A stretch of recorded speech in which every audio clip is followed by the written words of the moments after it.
తెలంగాణ రాష్ట్ర విద్యుత్ నియంత్రణ మండలి అంటే టీజీఈఆర్సీ రైతులకు మంచి శుభార్త తెచ్చింది. ఇక నుంచి వ్యవసాయ విద్యుత్ కనెక్షన్ కోసం అదనపు విద్యుత్ స్తంభాల పేరుతో రైతులు అవుట్ రైట్ కంట్రిబ్యూషన్ ఓఆర్సీ డబ్బులు చెల్లించాల్సిన అవసరం లేదని స్పష్టం చేసింది. ఈ మేరకు కొత్త గెజెట్ ను విడుదల చేసింది. ఇందులో రాష్ట్ర వ్యాప్తంగా వివిధ కేటగిరీల విద్యుత్ కనెక్షన్లకు తీసుకోవాల్సిన కొత్త ఛార్జీలను ప్రకటించారు. ఇప్పటి వరకు రైతులు విద్యుత్ కనెక్షన్ కోసం దరఖాస్తు చేసుకుంటే పొలంలోని మోటారు 3 విద్యుత్ స్తంభాల దూరం దాటితే అదనపు స్తంభాల కోసం 40,000 రూపాయలకు పైగా డబ్బులు విద్యుత్ శాఖకు చెల్లించాల్సి వచ్చేది. దీనివల్ల రైతులపై భారీ భారం పడేది. అయితే టీజీఈఆర్సీ తీసుకున్న తాజా నిర్ణయంతో ఈ సమస్యకు పరిష్కారం లభించింది. కొత్త నిబంధనల ప్రకారం 20 హెచ్పి లోపు మోటార్లు ఉన్న రైతులు ఇకపై కిలోవాట్ కు 1000 రూపాయల చొప్పున ఫీజు మాత్రమే చెల్లిస్తే సరిపోతుంది. ఎంత సామర్థ్యం ఉన్న విద్యుత్ కనెక్షన్ కావాలంటే ఆ మేరకు ఫీజు చెల్లిస్తే చాలు.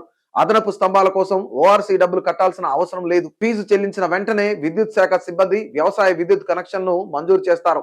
ఈ కొత్త నిర్ణయం వల్ల రైతులపై ఉన్న ఆర్థిక భారం తగ్గి వ్యవసాయానికి అవసరమైన విద్యుత్ కనెక్షన్లను సులభంగా పొందే అవకాశం కలుగుతుందని అధికారులు చెబుతున్నారు.